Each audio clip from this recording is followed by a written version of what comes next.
Hello everyone, welcome to exam be student. My name is Kailash Tiwari and बहुत स्वागत है आप सभी का हमारी आज की इस वीडियो में। और इसमें हम डिस्कस करने वाले हैं नाबार्ड ग्रेड 8 2023 में जो भी लेटेस्ट फेज 2 एग्जामिनेशन हुआ है उसमें क्या एक्सपेक्टेड कट ऑफ हो सकती है, क्योंकि ये क्वेश्चन अभी भी बहुत सारे स्टूडेंट पूछ रहे हैं। और जैसा आपको पता है कि लगभग मैं हर बार आपसे ये कहता हूँ कि कट ऑफ एक ऐसी चीज है जो प्रिडिक्ट नहीं की जा सकती है, बट क्योंकि बार बार ये क्वेरीज आ रही हैं तो हमने सोचा कि चलो क्यों ना वीडियो बनाई जाए और वीडियो में ही बताया जाए कि कट ऑफ आप बहुत ज्यादा तो प्रेडिक्ट नहीं कर सकते हो। और डेफिनेटली ये तो आपने तब भी समझ लिया होगा फेज वन के बाद भी। ओके, और जब फेज वन के मार्क्स आएंगे तब भी आपको वो बहुत क्लियर हो जाएगा कि आप क्या कट ऑफ सोचते हैं और क्या कट ऑफ एक्चुअल में होती है।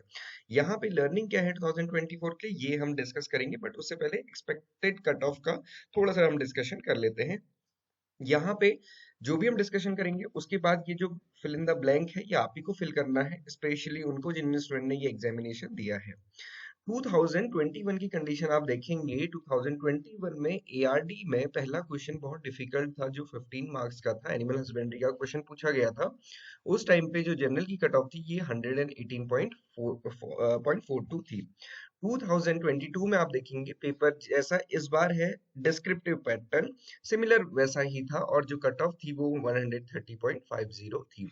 लास्ट ईयर का जो ऑब्जेक्टिव पार्ट था वो रिलेटिवली हम कह सकते हैं, हालांकि डिफिकल्ट वो भी था क्योंकि उसमें भी स्वाइन हस्बेंड्री के क्वेश्चन पूछे थे या स्कीम से क्वेश्चन पूछे थे, और सिमिलर काइंड का पेपर भी इस टाइम भी था। ओके, अब क्या होता है जैसे हम किसी दो चीज को बहुत डायरेक्टली कंपेयर नहीं कर पाते हैं अनलेस कि वो बहुत मटेरियलिस्टिक हो, वैसे ही यहाँ पे बहुत कंपेयर करना, क्योंकि जब हम लास्ट ईयर का पेपर देखेंगे तो हमें रिलेटिवली इजी लगेगा, बट जिन स्टूडेंट ने इस बार का पेपर दिया होगा वो समझ सकते हैं कि जो इस बार फेज टू का ऑब्जेक्टिव पार्ट था वो रिलेटिवली डिफिकल्ट था। ओके, अगर आपने पिछले साल का भी दिया है तो। अब इसमें एक और कंपैरिजन करें, लास्ट ईयर 2022 में आप देखेंगे जर्नलिस्ट स्ट्रीम के लिए ईएसआई एआरडी ऑब्जेक्टिव पार्ट की कट ऑफ 19 मार्क्स थी और जो डिस्क्रिप्टिव पार्ट थी वो 23.75 थी। और 23.75 कब थी? जब हमने कहा कि पेपर 2021 से रिलेटिवली इजी था।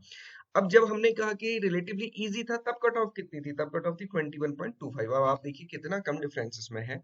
और उसके साथ साथ आप देखेंगे 18.75 मार्क्स किसमें थे? ऑब्जेक्टिव में। अब इस पूरी प्रोसेस में एक चीज और समझने की भी बात है। अब अगर मैं आपसे कह भी दूं कि देखो जनरल की 118 थी और लास्ट ईयर 130 था और इस बार का पेपर भी लास्ट ईयर के सिमिलर है, तो आप ये एज्यूम कर सकते हैं कि लास्ट ईयर की इक्विवेलेंट कट ऑफ होगी। बट उस कट ऑफ से भी होगा क्या? उस कट ऑफ से भी होगा क्या? क्योंकि मैं भी आपको आगे कुछ ऐसा डेटा दिखाऊंगा, हालांकि मैंने आपको पहले भी दिखाया था, सुशील अगले सर ने बहुत अच्छे एक एनालिसिस की थी कि कट ऑफ क्या होता है। तो कट ऑफ बेसिकली होते हैं मार्क्स लास्ट सेलेक्टेड कैंडिडेट की। अब जो लास्ट सेलेक्टेड कैंडिडेट की मार्क्स है, जरूरी नहीं है कि इस मार्क्स पे फाइनल सिलेक्शन हो जाए और जरूरी ये भी नहीं है कि इस मार्क्स पे सिलेक्शन नहीं होगा। बहुत सारी चीजों पे डिपेंड करता है, ये आगे हम डिस्कस करेंगे। अब इस साल की कट ऑफ क्या हो सकती है? मैंने आपको बताया इस साल का पेपर हम कह सकते हैं कि मोर और लेस इसके से रिलेटेड था। तो कट ऑफ आप डिसाइड कीजिए, आप बताइए कि क्या हो सकती है। 118 उससे पहले थी, 130 लास्ट ईयर थी। इससे ज्यादा मैं इसमें कुछ नहीं कह सकता क्योंकि कट ऑफ प्रिडिक्शन मतलब मुझे तो लगता ही नहीं कि ये भी कोई एक चीज है जिसको हमको डिस्कस करना चाहिए। रादर देन की क्वेश्चन एंड आंसर हम डिस्कस कर सकते हैं, बट मेरा ये मानना है जैसे ही फेज टू खत्म हुआ आपको तो उस पेपर की तरफ देखना भी नहीं चाहिए, अपने इंटरव्यू की प्रिपरेशन करनी चाहिए, क्योंकि जो हो गया अब वो आपके हाथ में नहीं है, आपको चेंज कर नहीं सकते। तो ऐसी चीजें डिस्कस करके जिससे कि ये एक्सपेक्टेशन हो सकती है कि अगर कुछ गड़बड़ हुआ तो आप डिमोटिवेट हो सकते हैं, तो फिर उन सारी चीजों को डिस्कस करके फायदा क्या है। अब देखिए लास्ट ईयर की कट ऑफ अगर आप देखेंगे, फाइनल जो कट ऑफ थी वो 171.50 थी।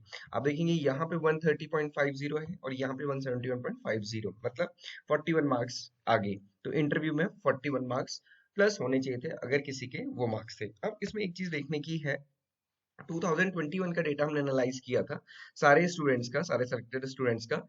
ईएसआई एआरडी का जो ऑब्जेक्टिव प्लस डिस्क्रिप्टिव था उसमें जो लोएस्ट मार्क्स थे या जो हम कह सकते कट ऑफ थे वो 53.67 थी। ओके, जो हाईएस्ट मार्क्स थे वो 70.58 थे और जो एवरेज मार्क्स हैं ये देखिए 61.50। और उसमें भी आप देखिए जो टॉप 25% स्टूडेंट्स थे उनके जो एवरेज मार्क्स हैं ये कितने थे? 66। तो मतलब कट ऑफ से कहीं ज्यादा ऊपर तो एवरेज मार्क्स हैं और उसके भी ऊपर एवरेज मार्क्स उन स्टूडेंट्स के जिनका सिलेक्शन हुआ था। सिमिलरली अगर आप इसको इंडिविजुअली देखेंगे ईएसआईआरडी का ऑब्जेक्टिव पार्ट में देखेंगे तो यहाँ पे भी जो लोएस्ट मार्क्स थे वो 20.83 थे और जो हाईएस्ट मार्क्स थे वो 36.67 थे। 36.67 और जो एवरेज मार्क्स हैं वो 30.2। तो आप यहाँ पे भी देख सकते हैं 25% स्टूडेंट्स के मार्क्स 34 से ऊपर है। तो जो लोएस्ट मार्क्स है उससे कहीं ज्यादा ये ऊपर है। यहाँ पे थोड़ा डेटा में आपको वेरिएशन दिख सकता है क्योंकि ये डेटा हमने लिस्ट के बेसिस पे बनाया था, बट आपको जस्ट ये समझने के लिए है कि आप ये देखिए कि कितना डिफरेंस रहता है कट ऑफ से हाईएस्ट मार्क्स और एवरेज मार्क्स में। तो ये डिफरेंस बहुत ज्यादा है।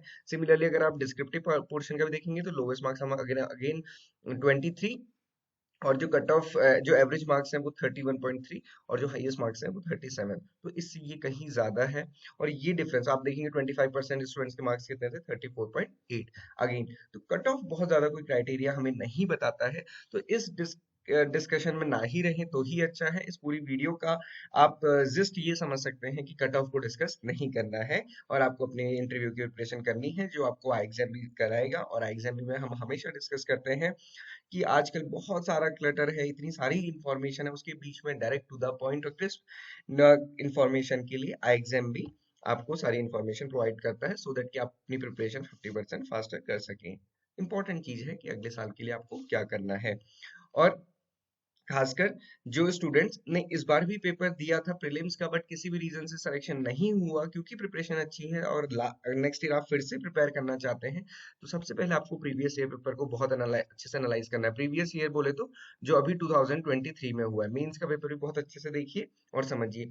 और आपको एक चीज पता चलेगा कि सारी चीजें सिलेबस के अकॉर्डिंग आती हैं और सिलेबस से पढ़ना शुरू कीजिए, अभी से पढ़ना शुरू कीजिए। अगर इसमें आप एग्जाम भी के थ्रू कवर करना चाहते हैं क्योंकि एग्जाम भी एक ऐसा प्लेटफॉर्म है जो आपको आपकी प्रिपरेशन को 50% फास्टर करता है और सबसे बड़ी बात डायरेक्ट टू द पॉइंट।